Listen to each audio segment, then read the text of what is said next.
Hi, this is Conrad Zimmerman with FistShark Marketing. If you think this show is a sickness that you just can't beat, spread it around. Give us a 5-star review on iTunes, toss us a like on YouTube or Facebook, or shout our name on Twitter.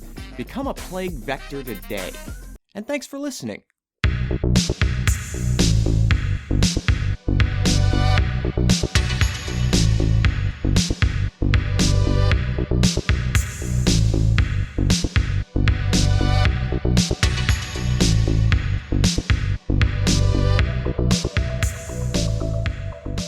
Change in the air, guys. Is it that time of year again? I think it is. Everything's sort of earthy, and the wind starts getting crisp. The leaves, they turn from green to brown. We turn our frown upside down.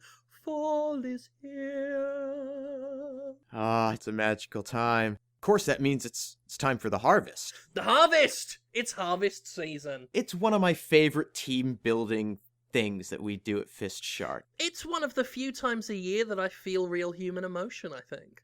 What do you mean? We're marketers. When do we harvest at the market? Or do we go to a market? Well, Paul, I'm glad you asked, because this will be obviously your first harvest season with us.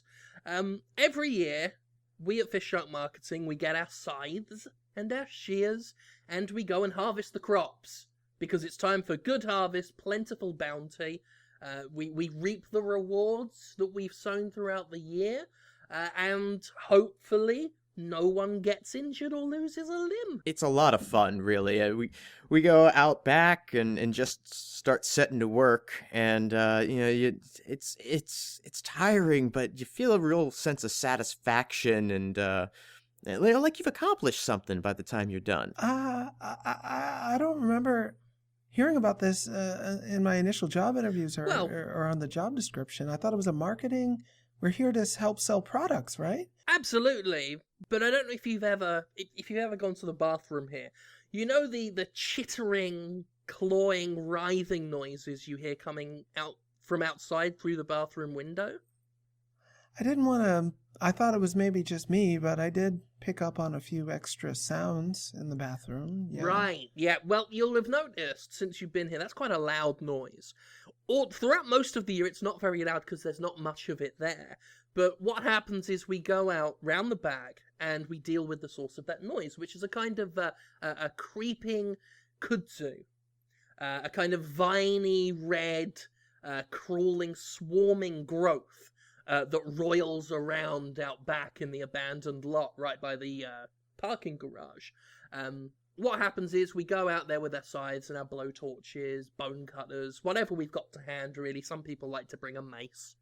And we just fight that back, and we chop all that back. All of the red weeds that otherwise threaten to crawl up the side of the building and get inside. We don't want it to get back inside. No. So it's alive? Or you're telling me that... Very, very alive. Yeah, very alive. Active. Radioactive, in fact. Mm-hmm. Yeah. Radioactive? Yeah, due to some mistakes. We generally refer to it as the mistakes with a capital T and a capital M. We don't talk too much about what the mistakes pertain to, but due to them, we've got the kudzu out back. Some people call it the roiling swarm, and we go out there and we harvest it as you would harvest any crop. But it's alive, and it's presumably dangerous. What could we look into moving to another building, or do we have to? Is there any purpose to harvesting it? Absolutely. Not only is it fun to go out there and do battle against the roiling kudzu, it also is our way of giving back to the community. Now, the city of Boston has been good to us. They've given us this office building. They don't ask too many questions. Mayor Dooley looks the other way now and then. It's a really nice setup we have here. And I feel, and all of us here at FistShark feel, what's the best way to give back? We reap the rewards, then we pass those rewards on.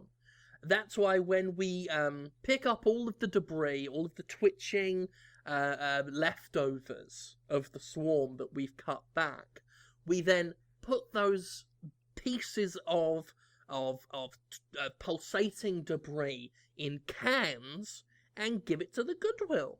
We give still throbbing, radioactive, hostile plant life to the Goodwill in cans? Well, for distribution to food banks, sure, yeah. Food? Is it food? It's a kind of food. I mean, you think about how many GMOs and other abbreviations are put in food these days. Who's to say what you're eating? High fructose corn syrup? No, thank you. I'd rather stick with my roiling swarm. In cans, so we can the swarm To keep it fresh. Because we wouldn't want it to spoil before the children. The children eat our radioactive plant meat? They can do what they want with the plant meat. They can eat the plant meat, sure. I mean, hungry mouths need feeding. They can trade them like Pokemons. They can fight with the kudzu. They can do whatever they want with it. It's not our job to ask. We just dump it in a big sack outside the Goodwill and run away. Are the cans marked so they know before they open the can that a venomous plant may attack them, or? I'll be honest with you, Paul. We don't know exactly how Goodwill feel about it these days. Now, we used to talk to them all the time about this. They used to phone us up, and we used to assume that what they were saying was very complimentary. Normally, we just put them on mute and played darts or something while they spoke.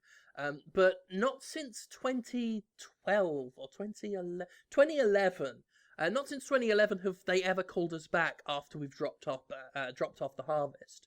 Not since the Great Screaming event of 2011, anyway. What happened in who was screaming in the event? Remember what I said before about how Mayor Dooley looks the other way? It's one of those instances. So, honestly, if the law enforcement aren't looking into it, it's not our job to look into it. We're not law enforcement, are we, Paul? Let's leave it to the professionals, right? Yeah. So we're just going to go out back with our knives and our flamethrowers and going to go and spread some harvest cheer to the lovely children of the city. It sounds really dangerous. You've always done this? Does anyone get hurt? Has there been any cause for alarm? I don't know about cause for alarm. Yeah, mostly because all of the alarms in the building have been disabled a long time ago. Well, that happened when the kudzu was in the building back in '84. It seems to just target electrical wiring and short it. Yeah, and the senior partners decided they didn't need to fix it because what are the chances of fire in a building anyway? Right. Little to none these days with modern technology. Again, let the professionals sort it out. Oh, okay, so I have to go attack a plant? Will I get to do any marketing after? Sure. Plants? I mean, bring your cell phone, bring your BlackBerry. There's no reason not to be on call in case Val Kilmer needs something, if he needs more unguents. You're on call 24/7. Just make sure that when you put the plate mail armor on, maybe pop the phone in the helmet with you, because it's really hard to use the gauntlets. Well, and the plate metal will interfere with the signal on your Bluetooth earpiece, so you can't go that route. You really should just stick the whole phone in the helmet with you. Just cram the whole thing in there with you, so that you can take calls, operate it with your chin. While I'm holding a flamethrower, and do you know how to use flamethrowers? Have you been trained? I can't help but feel a little anxious. Oh, no, it's easy. It's really just point and click. You'll have no problem with it. Like Windows? You just point and click with the flame? Our blowtorches and flamethrowers come from FistShark Innovations, where we make decimation easy. You just point at what you want to see engulfed in a conflagration of fiery napalm death, and you just squeeze the trigger. And there's no fire alarms in the building, so that the firemen don't get called unduly. I apologize, Paul. I realize, a lot of this sounds alien and wrong. I know that a lot of this makes you feel uncomfortable. And I fully accept my fault. I should have said fire people, not firemen. That's not the part that made me uncomfortable. It's the idea that a flaming radioactive plant may enter the building. Well, not if you're burning it away. So let's get out there. Let's get the harvest started. Okay, I call dibs on the scythe. Oh, all right. I'm going with the broadsword this year. Awesome. Doris has got the shotgun. Let's go! harvest.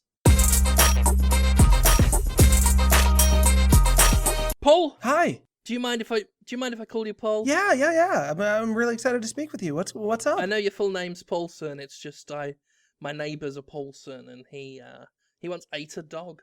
So, Paul, I want to have a word with you. You've only been with us a very short time. Uh-huh.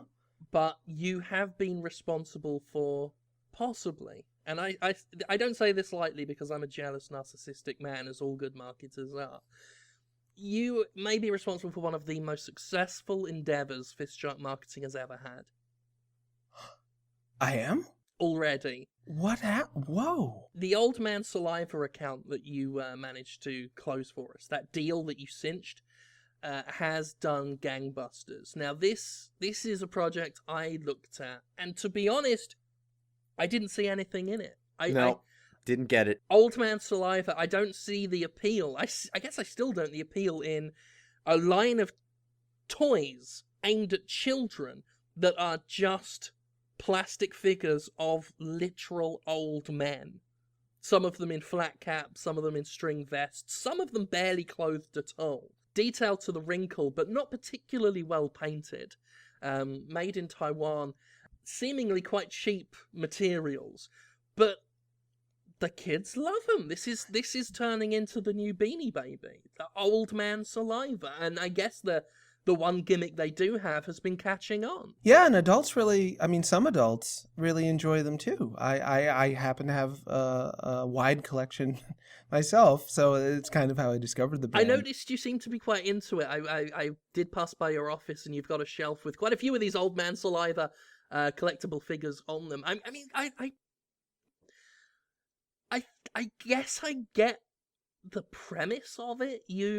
They change color when you lick them, right? Mm-hmm. Why? Why do they change color when you lick them? I guess I don't get like Transformers were robots in disguise, quite literally. Sure.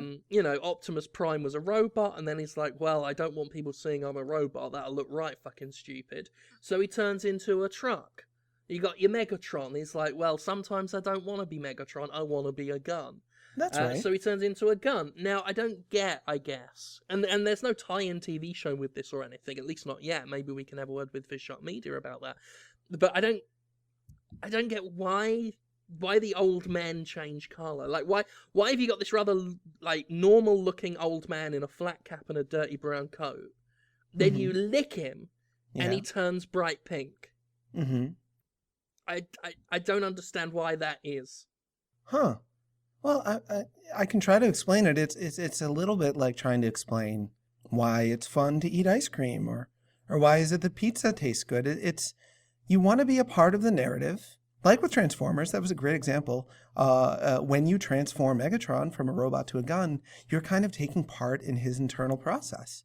So you're kind of getting in the mind of the robot as he's making the decision to move his arms and legs in those ways to become something else. Similar to Old Man Saliva, you are enacting the saliva of the man, and you plant the saliva on the lips and forehead and face to help him to become something more than he was before. You're kind of getting in the head, wet the head, become the head, Old Man Saliva. It's similar. Maybe if you knew the theme song that I've been working on anyway, it helps convey it. You can give me some notes on this. Hit me with it, yeah. I was, this is rough. This is a rough draft. Actually, so hey, we shoot from the hip here. We brainstorm. Let's just hit us with what you've got. Let's be natural about this. I appreciate it. Okay. Oh, excuse me. Old Man Saliva, lips so wet. Watch how they glimmer and gleam. So wet. So wet. So wet. So wet. So wet. So wet. So wet. So wet. So wet. And then it goes on like that for a little bit. And you... Okay, and you want that to, like, you imagine that playing during a commercial? Yeah, I picture a young boy licking each old man's head until quite glimmering and gleam, and throwing them all in the air in slow motion, in different states of undress, sometimes dressed as an old man, sometimes exchanging clothes with the old man, so the old man is dressed like a boy, because you're really trying to get in the head of the various old man figures, such as Drake, the old retired sea captain who's really struggling with his children's decision to move to Taiwan. He doesn't get to talk to them very often. Or old Sammy, who's still in a wheelchair, but he works very hard in physical therapy every day, and the moment when his head gets wet is the one point in every week that he really looks forward to. So you know you're really doing him a service. Yeah. I guess I understand that a little bit clearer now. Thank you for that, Paul. The color changing thing, like it is interesting. It's and then that's been a popular gimmick in children's toys and over the years in lots of ways. What I don't understand is why is it that they change different colors when different children lick them? Like when different people lick the doll, one will turn it hot pink and then another will turn it blue. Oh yeah, and if you absolutely can't, you absolutely mustn't wash the man's saliva off of his face and lips before the next boy or girl licks it. You need that saliva mix in order to get the desired result, which is a whole new color. It's interesting technology. I don't quite know how, the reaction of two different salival sources seems to initiate some sort of chemistry that changes the color a third time. It is very interesting.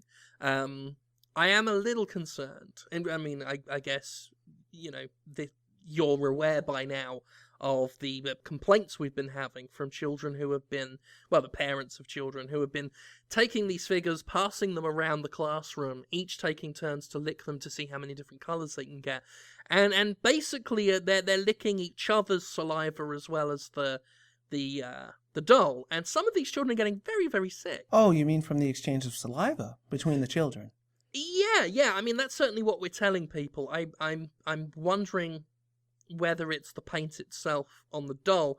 Right now, we just, it's an easier story to stick with, that it's really not that healthy to have children licking each other's saliva, or as you say, adults as well, those that are into it. I'm worried about the mixed groups I've seen. There's no real science to back up the idea that children exchanging saliva may cause any increased cause for infection. Similar to the anti-vaxxer movement saying vaccines make you sick. There's a similar pushback against the idea that boys and girls just dribbling saliva into each other's mouths. According to the tests I've seen and the studies I've seen, there's really nothing conclusive there. So I don't think we need to worry about it that much. Beyond that, the selling point that your saliva mixed with your friends, with your best buddy boy's friend's saliva sucking buddy, just get in there and suck it, friend, suck it, friend. You get in there and suck it, and it's something where the DNA, it comes alive. And there's this whole microscopic world of saliva bacteria jumping in and mixing up and getting together with your friend sucking it, your friend sucking that down, and there's little cells moving around in his mouth, and it's gonna make an old man change. It's really good. Okay, so basically what I'm getting from all this is we stick to the story that if you criticize a toy about old men that get licked by many, many children and adults, you're no better than an anti-vaxxer. Yeah, it's a similar fallacy, similar paranoia. It'll be pretty easy to paint anyone who's really trying to keep their children from getting sick as in fact being victimizers of children. The children will cry if you try to take away their old man saliva suck toy that they share with their buddies and suck the head of the buddy. I mean, suck the head of the suck the head of the old man and watch their buddy suck it. Yeah. Okay. I have a lot of alarm bells ringing in my head about many of the things you've said and the way you've said them, but I am looking at the report right now that says we're making a shit ton of cash, so I'm going to do what I normally do in these situations and just ignore the voice in my head that's telling me this is morally and ethically wrong.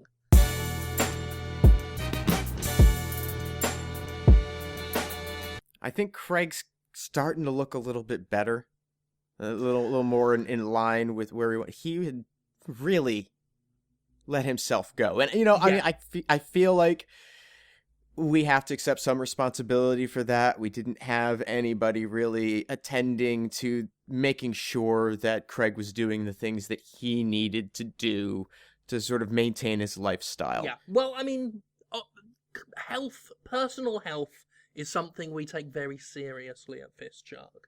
That's why we have the mandatory invasive medical procedures. That's why we look at your diet. That's why we take your sandwiches away and give them to me.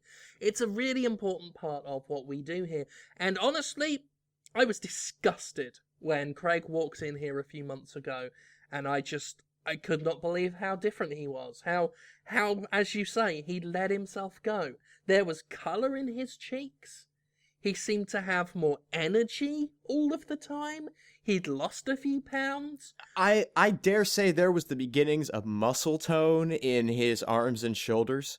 Yeah, there was a definite firmness when I was trying to give him a dead leg, right? I was just punching and punching, and there was like actual, not the usual Craig resistance, but actual physical resistance in the tissue.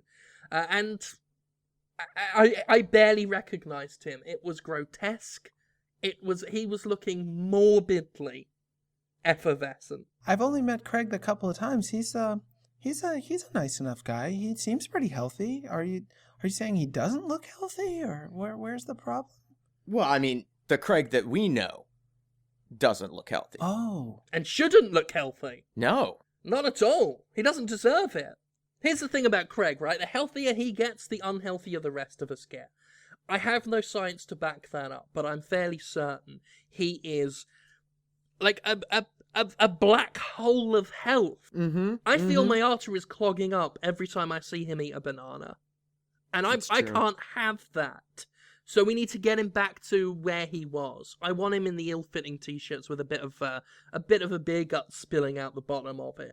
I want to see the unkempt hair in the ponytail. I want to see the neck beard again. He's been looking too fit, too handsome, too happy, and I will not stand for it. The whole purpose of having an intern, their entire role is to make you look good. And he cannot do that by looking better than us. It's simply not on. He's making me look like a piece of shit right now. So we've got him on a fitness regimen to get him back to the healthy, normal, not happy, but familiar Craig that we all know and despise. So far it's been working out really well. I'm open to more ideas. I really like what we've been doing with his diet. Overfeeding him 1 week, starving him the next week. It's really fucking with his metabolism right now. Not to mention his mood. It's great when he's in the middle of a starve week and he's starting to really begin to worry if we're ever going to give him food again. Oh, yeah. The way he cowers, it's something just, it's comforting. Wait, we control how much food a man eats? Oh, yeah. Oh, absolutely. He's an intern. I mean, I struggle to use the term man, or indeed any human signifiers. And the goal through starving and feeding is to help him to lose weight and then gain weight? Or what are... It's a fitness regimen, so he's supposed to become what? He's supposed to become fit, and by that I mean fit for our needs. Right. So what the purpose of the starving and overfeeding is that it's going to completely wreck his metabolism to the point where his body will just begin to store all consumed materials as fat, so that it just has no idea when it's ever going to get food again. And what are we when we do feed him? What do we feed him for that week? Do we feed him delicious snacks? Pastries or pizza or pie? Mostly seagulls. Yeah, really, I mean, whatever sort of gets within range of the office rooftop. Yeah, and there's been a surplus of seagulls lately. I don't know what's been bringing them here. They seem drawn to the office, but they're pretty easy to catch. So we send Doris up there with a big net, and she brings them down. We grab a seagull out the net, throw it in the oven, cook it for about 30 minutes, plonk it on a plate. To eat? he will eat the seagull that you prepared? Well, he doesn't seem to have much of a choice. After a starve week, he'll eat my shit. And he has. And the goal, again, is to help him to be fit to our needs. Yes, to make him a fitter intern, a more useful intern, one that we can look at disgustedly because, oh my god, he's eaten shit-stuffed seagull. What kind of a man does that? Is he able to move or exercise or not exercise in any... Oh, yeah, there's exercise. Oh, sure. That's a whole big part of the regime. You mean you haven't been making sure that he's been getting on the treadmill? He may have gotten a bit confused because I've taken to calling it the dreadmill. Oh, okay. All right. Yeah. We have, in that storage closet, we set up a treadmill and we put thumbtacks upside down all along the tread. There's thumbtacks on the treads. There's razor wire that you've got to duck under to get onto the treadmill, so that if you fall back, you get what we call a corrective snip to keep you running. All the while, we've got two gigantic, like these are two speakers that Van Halen used when they were on tour once that I may have stole. They're in there, either side of the dreadmill, just blasting Marilyn Manson songs that we've reversed and amplified and distorted in Audacity, just to give him, get him pumped. He comes out of there and he looks like he's exercised. Is he bleeding at this point, or is there any damage being done to him? No pain, no gain! That's right. Yep. I do have a t-shirt that says that, but...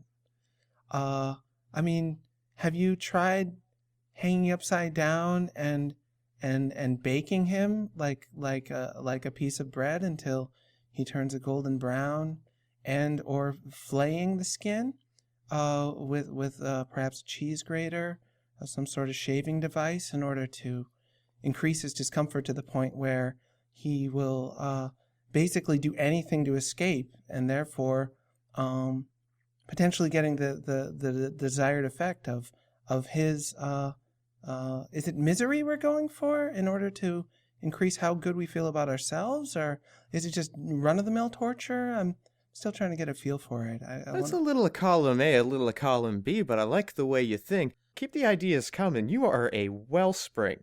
Well, Paul, can I ask you a question? Absolutely. Is this your first job in a marketing firm?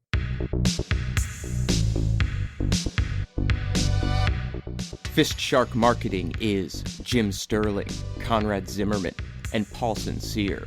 Theme music by Ben Rama. Additional music by Alazar Chand. Our editor is Alan Smithy. Get more episodes and learn how to help support the show at FistShark.com. Follow us on Twitter at FistShark for more of our exploits. Complaints can be forwarded via email to fistsharkmarketing@aol.com. And remember, only a fool doesn't check the peephole when opportunity knocks. Goodbye. Old man saliva, lips so wet. Watch how they glimmer and gleam. So wet, so wet, so wet, so wet, so wet, so wet, so wet, so wet, so wet.